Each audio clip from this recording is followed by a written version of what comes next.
Şu içten yaşadığımız, kendi kendimize de hep konuştuğumuz, aslında o haklı deyip de dile vurmadığımız her şey gelsin şimdi şu anda aklımıza. İşte çıkar mı, hakikat mi?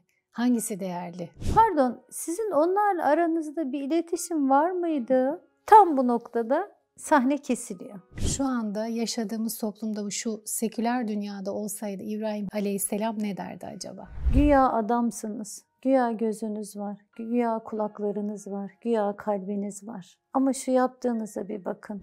Yatların, arabaların, katların ne kadar görkemli olursa olsun insan eliyle yapıldığını biliyoruz. Bana geçici bir hazdan başka bir şey vermeyeceğini de biliyoruz. Bir Müslümanın onun bunun yanlışını düzeltmekten ziyade doğruları anlatma gibi bir görevi vardı.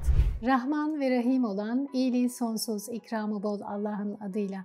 Merhaba sevgili izleyiciler ve dinleyiciler. Ev Dersleri programımızın yeni bölümüne hoş geldiniz. Evimize de hoş geldiniz, programımıza da hoş geldiniz. İbrahim Aleyhisselam'ın tevhid yolculuğuna bu haftada devam ediyoruz. 5. programımız artık. Geçtiğimiz hafta Rabbimizin atalar dinine ne kadar vurgu yaptığını, çokça ayette bahsettiğini okumuştuk. Genelde Saffat Suresi, Evet, Enbiya Enbiya Suresi ve En'am Suresi üzerinden gitmiştik. Evet. Ve en sonda gencecik İbrahim Aleyhisselam'ın putları kırarak topluca aslında bir tebliğde bulunduğunu söylemiştik. Ne kadar zekice, ne kadar akıllıca bir plan olduğunu da yine vurgulamıştık. Bu hafta da kaldığımız yerden devam edelim inşallah. Rabbim dilimdeki bağı çözsün. Ne demek istediğim çok güzel anlaşılsın inşallah. Sizler de inşallah çok güzel anlayın. Çok önemli ayetler okuyoruz. Çok önemli konulara vurgular yapıyoruz. Ata inancından bahsetmiştik geçen hafta. Zuhruf suresinde de İbrahim Aleyhisselam'la ilgili ayetler var. Fakat o ayetlere geçmeden önce Rabbimiz 23. ayetten itibaren daha öncekilerin de uyarıldığını ve onların hep ata inancı şaşkınlığında cevap verdiğini ve dolayısıyla da sonrasında helak edildiğini anlatıyor ve oradan da İbrahim Aleyhisselam'a geçiyor. İbrahim Aleyhisselam'ın babasına ve kavmine ben sizin kulluk ettiklerinize tamamen uzağım ama beni yaratan hariç o muhakkak bana doğru bir yol gösterecek demişti. Bundan sonra öyle bir ayet geliyor ki Allah bu sözü onun arkasından gelenler arasında kalıcı bir söz yaptı. Belki yanlışlardan dönerler. Bu sözü gencecik İbrahim'in gencecik nesillere mirası olarak kabul etmiş olabilir mi acaba Rabbimiz diye düşünüyoruz. Çünkü ben kendisine bir yararı olmayan, bir zararı olmayan cisimlere, nesnelere tapmam. Ne kadar heybetli yapılırsa yapılsın, onun taştan ya da başka bir nesneden yapıldığı gerçeğini ıskalamam. Ölmüş olan kişilerin mabetlerine gidip oralarda dönmem. Onlardan bir şey istemem, onlara yalvarmam. Onların kendilerine bile faydası olmayacağını çok iyi bilirim. Onlardan yardım beklemem, medet beklemem. Yatların, arabaların, katların ne kadar görkemli olursa olsun insan eliyle yapıldığını biliyoruz. Bana geçici bir hazdan başka bir şey vermeyeceğini de biliyoruz bizlere. Hastalandığımız zaman bize hiçbir fayda sağlamayacağını. Yani ne kadar çok mal varlığın olursa olsun hastalandığında o yatakta hasta olan sensin. Ve tek başınasın. Tek başına orada yatıyorsun. Ve şifayı verecek olan Allah diyoruz. Evet. İbrahim Aleyhisselam da bu soyutlamayı ben ateşe atılacağımı bile bile bundan 4000 yıl önce yaptım diyor. Ne kadar sağlam bir duruşta olduğuma ve ne kadar kararlı olduğuma sizler de şahitsiniz diyor. Ve kıyamete kadar şahit olacaksınız diyor. Rabbimiz sağlam duruşta olanları işte böyle mükafatlandırır. Bugün bu derste İbrahim Aleyhisselam'ın 5. dersi oldu. Herhalde bir 5 ders daha devam edecek inşallah. Ve Allah bu sözü onun arkasından gelenler arasında kalıcı bir söz yaptı. Belki yanlışlardan dönerler demişti ayet. Hem ibret yaptı hem ikaz yaptı. Buraya kadar yaptığımız çalışmalarda İbrahim Aleyhisselam'ın çeşitli niteliklerini görmüştük. Bunları bir hatırlayarak dersimize devam edelim. Evet, hem de bir toparlamış oluruz. Toparlamış olalım. Dostum dedi Allah Celle Celaluhu ve yarattığı kuluna Halil. Allah İbrahim'i samimi bir dost kabul etmiştir. Nisa 125. ayet. Neden Rabbimiz diyoruz? Neden onu samimi bir dost kabul ettin? Sana da şunu vahyettik. İbrahim'in dini dosdoğru yaşama biçimine uy. O hiç müşriklerden olmadı. Nahil suresi 123. ayet. Millete İbrahim'e hanifen, yani katışıksız, saf ve duru bir şekilde tevhidi anlayıp hayatının ilkesi yaptığı için. Dost olabilmek için başka hangi nitelikleri bildirmiş Rabbimiz diye baktığımızda da o selim bir kalple Rabbine yönelmişti. Saffat 84. ayet. Kalbin selim. Müşrik olmayacağız. Bunun yanında selim bir kalbimizin olması gerekiyor. Başka ne gerekiyor? İbrahim çok içli ve pek yumuşak huyludur. Tevbe 114. ayet. Halim özelliğinden bahsediyor. Tebliğ ve davet için olmazsa olmaz bir nitelik. Merhamet ve tahammül. İyi bir hatip oluşunu da inşallah bugün göreceğiz. Mabete girdiler. Etraf darmaduman olmuş, yıkılmış.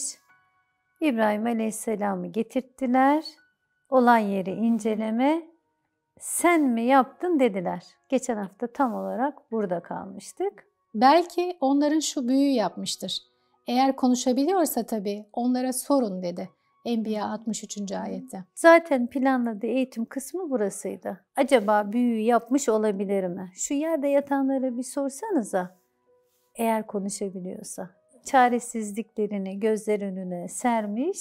Kendilerine bunu yapanı söyleyemeyecek kadar da acizler. Hem çaresizlik var aslında hem de bir gerçekle onları yüz yüze bırakmış değil mi orada? Evet.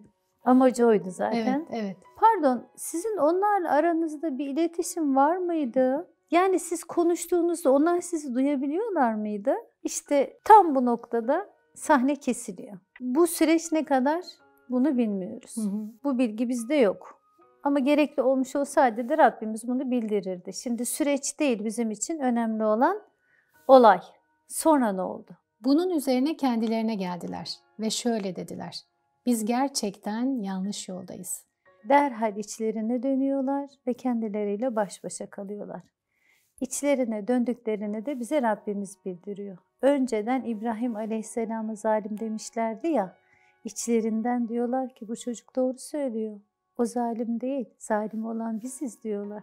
Onlar kendilerinin yanlış yolda olduğunu fark ettiler ama bunu dile getiremediler. İçlerinden konuşuyorlar. Demek ki ne kadar putperest ortamda da olsa, öyle bir ortamda yetişmiş olsa da, o müşriklerin içinde büyümüş olsa da aslında insanın fıtratı aynı. Fıtratı aynı. O bir cevher. Rabbimizin sınırsız kudretinin ve rahmetinin bir hediyesi olarak hepimize verilmiş bir cevher. Bana ne arayan bulsun dememiş. Alın size doğru yol rehberi demiş. Bunlar da hakkı duydular. Hakkı öğrendiler ve içlerinden dediler ki bu çocuk doğru söylüyor. Duymak istemedikleri şeyleri bir çocuğun ağzından duydular ama aynı zamanda içlerinden de duydular. İkra kitabek, oku kitabını. Şimdi kendine şahit olarak yetersin diyor ya İsra suresinin 14. ayetinde Rabbimiz. Evet. Onlar da içlerinden bir okuma yaptılar. İçini ve dışını gören Allah bize şunu haber veriyor. İçlerine döndüler, onu haklı buldular, bir gerçekte karşılaştılar, şok oldular, durumu değerlendirdiler. Bu konu çok önemli sevgili izleyicilerimiz.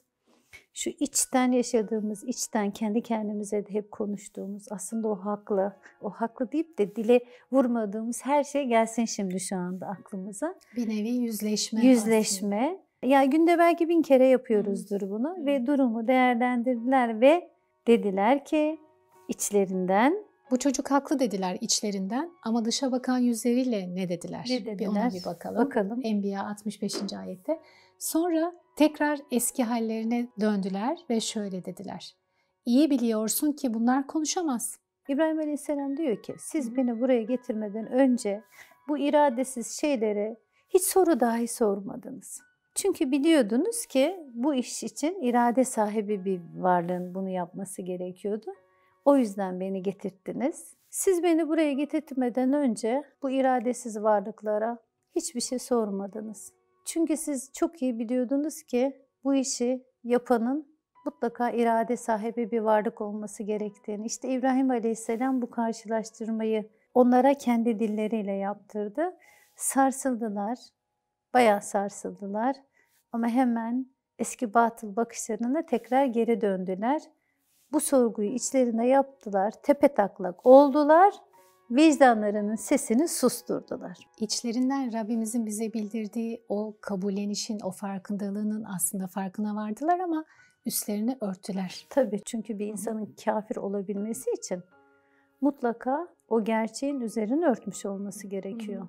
Gerçek içinde yoksa bir insan bir şeyin üstünü örtemez. Değil mi? Tabii. Bildiği bir şeyin Tabii. üstünü örter. Evet. Dolayısıyla burada da aynısı oluyor. Puthanenin temizlikçisinden belki bekçisine put yapıp satıp para kazanan babasından İbrahim Aleyhisselam'ın sonra göreceğimiz zalim krala kadar herkesin bir menfaat ve çıkar ilişkisi var bu sistem üstünde. O yüzden kolay kolay gerçeği ifade edemezler. O yüzden o menfaat için, çıkar için o bildiği hakkın, hakikatin üstünü örtmek zorunda zaten. İşte çıkar mı, hakikat mi? Hangisi değerli senin için diye sormak lazım. Rabbimizin dünyayı üzerine kurduğu sistem bu. Yani her düğümde biz bununla karşılaşıyoruz. Bir yandan çıkarlarımız bizi caydırmaya çalışır. Diğer yanda da akleden kalbimiz bizi hakka davet eder. Tam bu noktada da irademiz devreye giriyor. Burada da aynısı oluyor. Biz bunu hep günlük hayatımızda da yaşıyoruz. Bu insanlar da yaşıyorlar. 4000 yıl geçmiş üzerinden. Hiçbir şey fark etmiyor. İnsan Sen aynı de dedin. insan. Evet, fıtrat. Evet. Bak duydun. İçin onayladı. Yanlış yolda olduğunu fıtratın devreye girdi, sana söyledi. Bir an duraksadın ve hemen içindeki o tohumun üzerine örttün. Neden? Çünkü menfaatlerin devreye girdi. Bütün denklem bunun üstüne kurulmuş. Çıkar, menfaat mi, hak mı, hakikat mi? İbrahim Aleyhisselam'ın da bize hep öğreteceği, Kur'an-ı Kerim'in de Rabbimizin hep üstünde durduğu konu bu. Enbiya suresi 66. ayeti okuyalım. Yani size hiçbir şekilde fayda vermeyecek, zararı da dokunmayacak şeyleri Allah ile aranıza koyup onlara mı kulluk ediyorsunuz? Yani bunların size bir faydası yok, bunların size bir zararı da yok. Kendi varlıklarını korumaktan aciz, çaresiz. Bunlara nasıl tapıyorsunuz? Sizden de Allah ile aranıza koyarak kulluk ettiklerinizden de bıktım. Hiç aklınızı kullanmayacak mısınız diyor Enbiya 67. Orada ayette. kullandığı kelime uf. Yani size uf olsun. Size bir ayna tuttum. İçinizi dışınızı gösterdim. Bu kadar ortam hazırladım. Uyardım, hatırlattım. Gözünüzün içine de hakikati soktum. Hala mı akletmeyeceksiniz?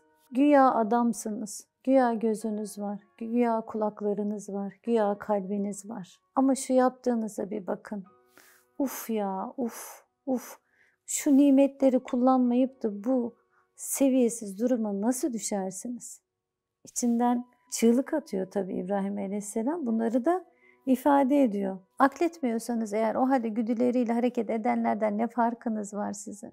Onlara bu yaptıklarınıza, bu yonttuklarınıza tapıyorsunuz diyor İbrahim Aleyhisselam. Evet. Şu anda yaşadığımız toplumda şu seküler dünyada olsaydı İbrahim Aleyhisselam ne derdi acaba? İbrahim Aleyhisselam olsaydı herhalde şöyle söylerdi. Hangi çıkar karşılığında haktan ve hakikatten bu kadar uzaklaştınız? Kendi varlığınızı, içinde yaşadığınız dünyayı, onun da içinde yaşadığı kainatı, bu muhteşem dizaynı, bu intizamı nasıl olur da rastlantısal bir olaya bağladınız? Bunu söylerken hangi çıkarınızı öne aldınız da bu kadar nankörleşip haktan, hakikatten bu kadar uzaklaştınız? Herhalde böyle söylerdi İbrahim Aleyhisselam. Onlara gökten su indirip onunla yeryüzünü ölümünden sonra canlandıran kimdir diye sorsan yine Allah'tır derler. De ki her şeyi mükemmel yapmak Allah'a özgüdür. Ama onların çoğu aklını kullanmaz. Ankebut 63. ayette. İnsanların çoğu akletmiyorlar. Sorumluluk almak istemiyorlar. Zorluğa göğüs germek istemiyorlar. İradenin ağırlığını taşımak istemiyorlar. Alemlerin yaratıcısını tanımak, ve onu tanımanın getirdiği sorumluluğu sahiplenmek istemiyorlar. Bu uğurda bedel ödemek istemiyorlar. Çünkü neden? Bunlar çok zor işler. Ey insanlar! Biz size kesinlikle gerçekleri getirdik ama çoğunuz gerçeklerden hoşlanmayan kimselersiniz. Zuhruf suresi 78. ayette Bizim Rabbimiz. yorum yapmamıza bile gerek yok. Burada Rabbimiz zaten meseleyi özetlemiş. Mesele hakkı sevmemeniz, hakkı bilmemeniz, hakka ulaşamamanız, işte anlayamamanız falan değil. Mesele haktan hoşlanmıyorsunuz. Bu kadar basit. İşte İbrahim Aleyhisselam da sistemi çözdü. İbrahim dedi ki, dünya hayatında sadece aranızda bir meveddet olsun diye putlaştırılmış varlıkları Allah ile aranıza koydunuz. Kıyamet kalkış gününde biriniz diğerini tanımayacak ve yine biriniz diğerini lanetleyeceksiniz. Varıp kalacağınız yer ateştir.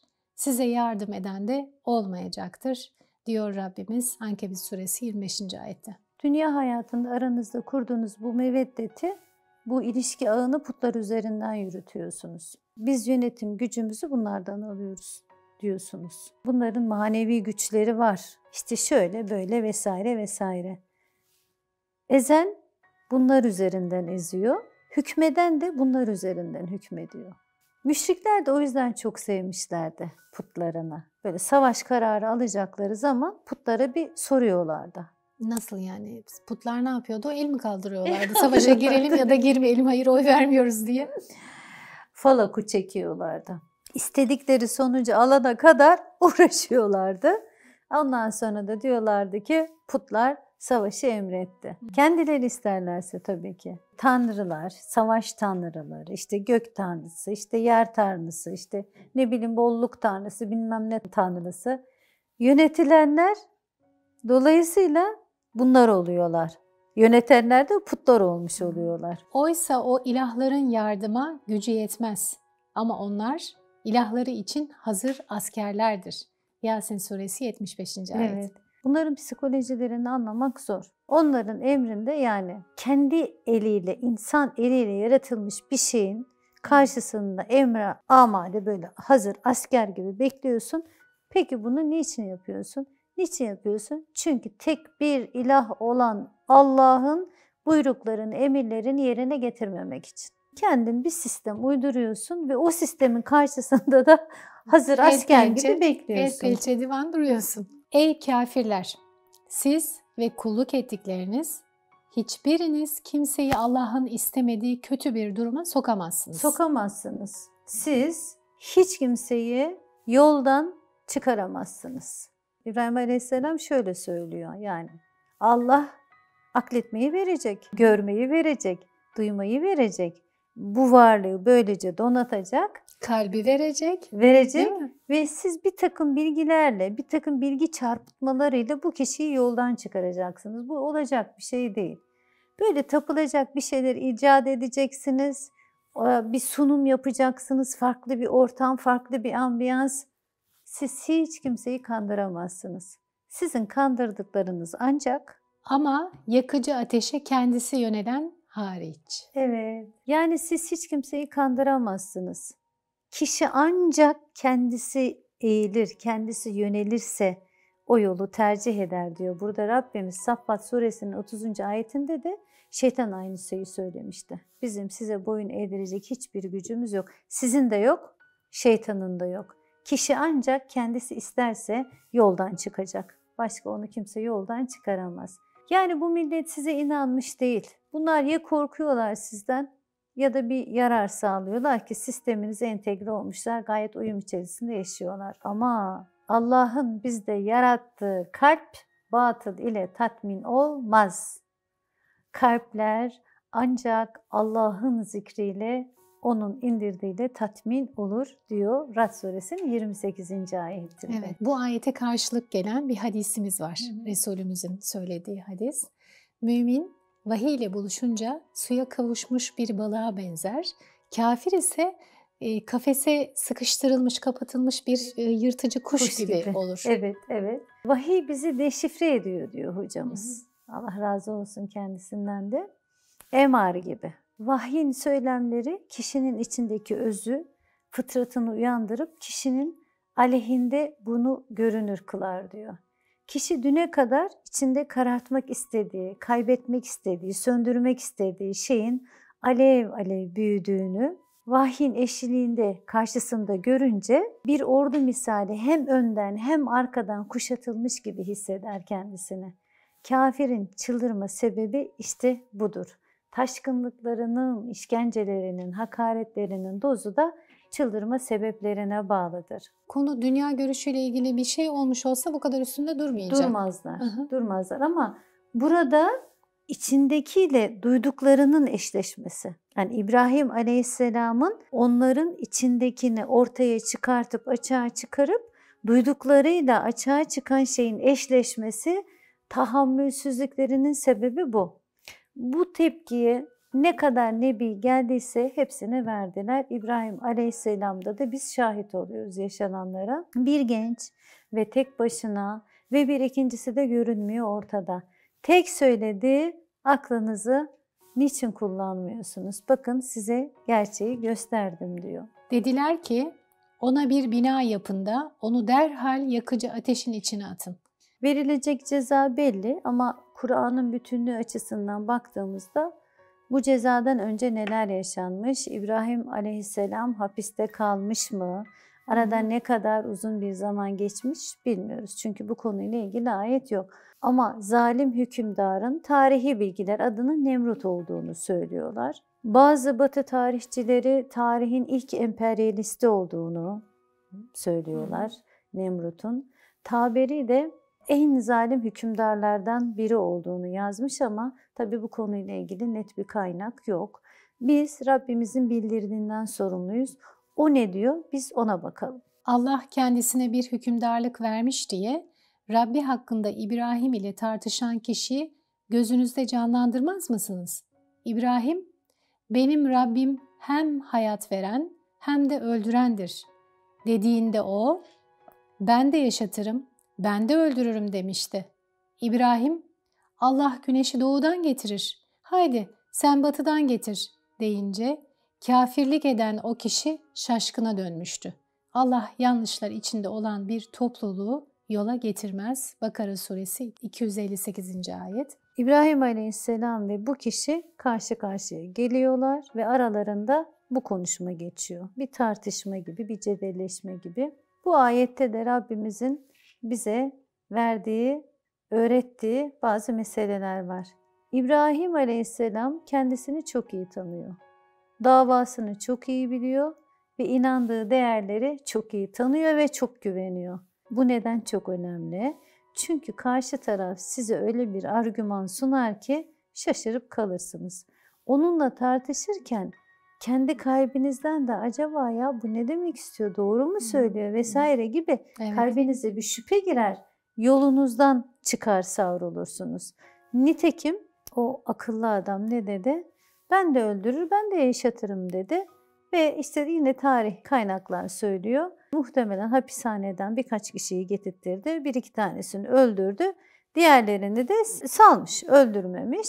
Bak ben de bunu yapabiliyorum dedi. Ama İbrahim Aleyhisselam bu noktada hiç tartışmadı. Yok şöyle, yok böyle vesaire hiç uzatmadı. Çünkü onun batıl olduğunu biliyordu. Batıla verilmesi gereken tepkiyi öğretiyor Rabbimiz burada herhalde. Aynen öyle. Evet. Yani sosyal medya üzerinden kahramanlık yapanlar, klavye kahramanları ve sosyal medya üzerinden tebliğ yapanlara da çok güzel bir sonuç çıkar bu noktadan. Aslında burada dikkat etmemiz gereken bir konu, yani bu konu çok önemli bir konu. Tebliğin usulünü gösteriyor Rabbimiz. Şimdi bak onlar bir takım argümanlar sundular karşı taraf ve batıldı. Hak olmayan bir şeyler söylediler. İbrahim Aleyhisselam hiç uzatmadı. Hiç uzatmadı. Duymamazlıktan geldi. Neden? Hem batılın yayılmasını istemiyordu hem de çok iyi biliyordu ki bir Müslümanın onun bunun yanlışını düzeltmekten ziyade doğruları anlatma gibi bir görevi vardı. Ve doğruları da halkın ortak değerleri üzerinden verdi. Muhammed Emin Yıldırım hocamız çok isabetli tespitler yapmış burada, Allah razı olsun. Verdiği örneği güneş üzerinden verdi. hakikate zaten güneş üzerinden varmıştı.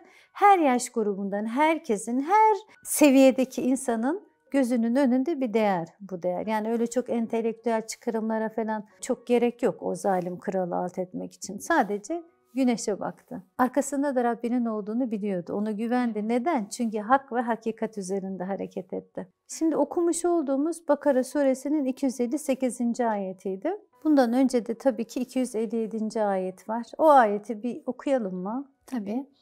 İnanıp güvenenlerin en yakını Allah'tır.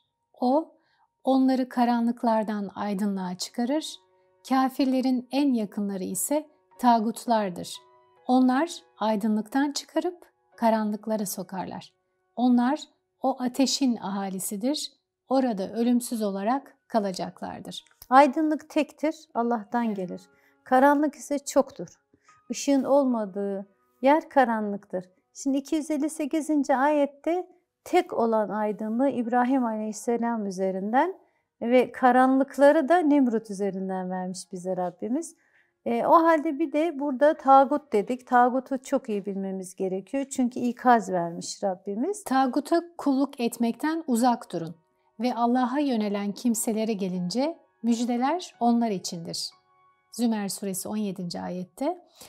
Kulluğu Allah'a yapın ve tağutlardan uzak durun diyor Rabbimiz Nahl suresi 36. ayette. Tağut, hakkını aşmakta sınır tanımayan insan ve cin şeytanlarının kendisidir ve gösterdiği yoldur. Bazen Allah ile uyumlu bir formda görünür. Nemrut göklerin tanrısının Rab olduğunu biliyordu. Ben yeryüzünün tanrısıyım dedi. İnkar yok. Ama içinde karışmış bir şeyler var. Yoldan çıkmış ve de yoldan çıkartmış. Bazen de ayetleri saklayan, gizleyenler olur. Anlamlarını tahrif ederler ve konuyu öyle enteresan bir yerlere getirirler ki baktığınızda Kur'an okuyor, baktığınızda hoca zannediyorsunuz. 10 binleri de peşinde sürüklüyor. Başkalarının da yoldan çıkmasına vesile oluyor. Kulluğu Allah'a yapın ve tağutlardan uzak durun desinler diye her topluma bir elçi gönderdik. Tek bir hüküm noktasında da dahi Allah'ın ak dediğine, yani Allah'ın şöyle olsun dediğine bir alternatif oluşturmak. Öyle değil de böyle olsun denmesi tağuti bir girişimdir. Allah'ın ilahlık, Rablik ve tek hükümranlık sahibi oluşuna yönelik hakların ihlalidir. Hangi kul buna prim verirse versin, kendi hayatında tağuta yer açmış olur. Başka topluluklardan, başka milletlerden hükümler alınarak o alınan hükümler Allah'ın hükümlerinin önüne geçirildi. Bunlar Müslümanlara yedirildi ve Müslümanlar da bunu kabul ettiler. Bu gerçeği unutmamamız gerekiyor. Bakara suresinin 258. ayetini okurken dedin ki Allah yanlışlar içinde olan bir topluluğu doğru yola getirmez dedin. İbrahim Aleyhisselam'ı yakmak için binalar, yani kocaman binalar hazırladılar. O binalara ateş taşıyan insanlar da tağutun emirlerini yerine getirdiler. Onun askerleriydi. Ateşe herkes odun atacaktı. Emir tağuttan gelmişti. Ama Allah'ın emri daha henüz gelmemişti. Göklerin ve yerin hükümranı Allah'tır. Hüküm Allah'a aittir. Heyecanlı yerlere giriyoruz. İnşallah kaldığımız yerden haftaya devam edelim. İnşallah canım. Ağzına sağlık. Çok güzel bir ders oldu yine. Sağlık. Gerçekten çok önemli konular. Tevhidin timsali İbrahim Aleyhisselam'ın tevhid yolculuğu bizim için çok önemli ve örneklik. Önümüzdeki hafta kaldığımız yerden devam edelim inşallah.